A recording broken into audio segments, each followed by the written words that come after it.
America's tech titans on the defensive. Facebook's Mark Zuckerberg, Alphabet's Sundar Pichai, Amazon's Jeff Bezos, and Apple's Tim Cook all faced a virtual grilling on Capitol Hill. Lawmakers say these CEOs and their companies are abusing their position and crippling the competition. Many of the practices used by these companies have harmful economic effects. They discourage entrepreneurship, destroy jobs, hike costs, and degrade quality. Simply put, they have too much power. For hours, these big tech CEOs addressed allegations including abuse of power, data surveillance, and political censorship. Why does Google steal content from honest businesses? I disagree with that characterization. Just last week, I met with many small businesses. In fact, today we support 1.4 million small businesses, supporting over $385 billion in economic activity. Amazon has nearly 7 times the market share of its closest e-commerce competitor. One seller told us that, and I quote, Amazon continues to be the only show in town. No matter how angry sellers get, they have nowhere else to go. So are you saying that these people aren't being truthful when they say that Amazon is the only game in town? Yeah, Congresswoman, with great respect, I do disagree with that. I believe that there are a lot of options. Cook and Zuckerberg insisted their companies aren't invincible. We don't have a dominant share in any market or in any product category where we do business. New companies are created all the time, all over the world. And history shows that if we don't keep innovating, someone will replace every company here today. And that change can often happen faster than you expect. Also on display, partisan divides. I'll just cut to the chase. Big tech's out to get conservatives. That's not a suspicion. That's not a hunch. That's a fact. Republicans say these companies are unfairly suppressing and censoring conservative opinions and media. But Democrats say big tech isn't going far enough in cracking down on misinformation and hate speech.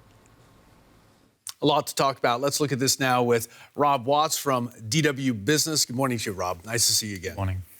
This hearing was billed as a day of reckoning for big tech. Did it live up to those expectations? Well, they certainly got a grilling, or it might be better to say a long, slow cooking, because this was 5 hours of questioning on various aspects of their businesses. Now, this was in the US Congress, and there was a certain amount of partisan split between the questioning that they were getting from the two sides. For example, the Democrats wanted to talk a bit more about disinformation, and then you've got the Republicans wanting to accuse these tech companies of suppressing conservative voices, of having links to China. Those issues are not really to do with competition and antitrust, which is what the issue at hand was supposed to be here. So to some extent, they were diluted, and these major figures in the tech industry were let off the hook on those particular issues. There was also the issue that some of these Congress people didn't perhaps know the subjects that they were discussing to the extent that they might have hoped. For example, at one point, Mark Zuckerberg was asked about Donald Trump Jr. Tweeting about hydroxychloroquine and having his account suspended. Obviously, Mark Zuckerberg countered that by saying, well, that was something that happened on Twitter, not on Facebook. But it was a broad-ranging discussion. No real hits landed, I would say, though. OK, well, we saw in our piece there the bosses of tech giants, defending themselves. There were some tough allegations that they were facing. Yeah, absolutely. And they battered them all back. I mean, one of the things that was quite surprising to see was against these allegations of, being uncompetitive. We heard, for example, Mark Zuckerberg playing down Facebook's strength, saying that in, for example, the sector of advertising, Facebook is a huge player in that, but he said, well, we're not the biggest.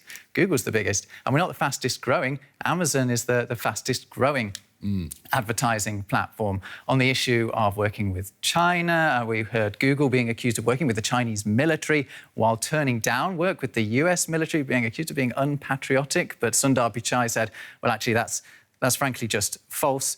And then also Amazon being accused of driving small firms out of business, but Jeff Bezos saying, well, actually, no American company has created more American jobs than Amazon.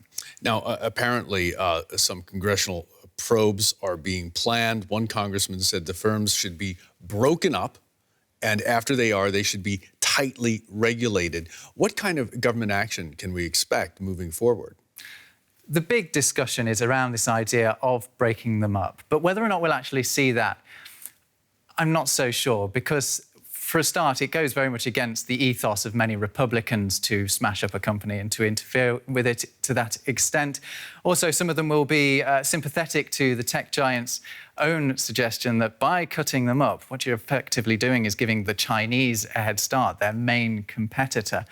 But there seems little doubt that antitrust laws in the United States do need to be changed. They need to be updated. They come from the 1800s, from the times of the railroad, long before we had the internet and we had companies of this size. So expect to see an awful lot of scrutiny of these tech companies over the coming years, particularly if they try to expand. Okay, including modernizing the laws that would govern all of this. Rob, thanks so much for coming in. Rob Watts from DW Business.